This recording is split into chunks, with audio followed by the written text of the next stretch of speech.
Allez, une belle histoire pour terminer, Marguerite. La reconnaissance d'un homme pour un village qui lui a sans doute sauvé la vie, hein. Oui, les habitants du Chambon-sur-Lignon, en Haute-Loire, ont caché plus de 2500 juifs pendant la guerre. Aujourd'hui, l'un d'entre eux a décidé de leur léguer toute sa fortune, près de 2 millions d'euros. Le reportage de Jean-Luc Boujon.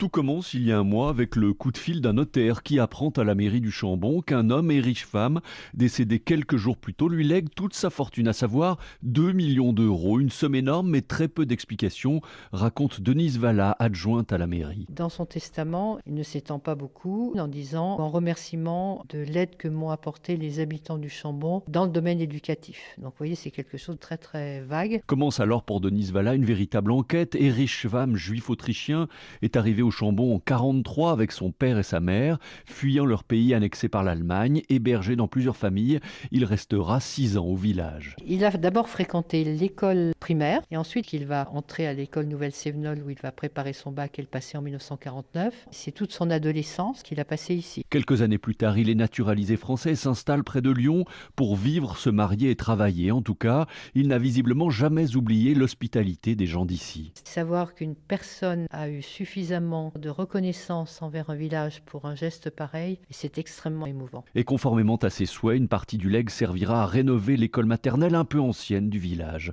Le Chambon-sur-Lignon, Jean-Luc Boujon, Europe 1.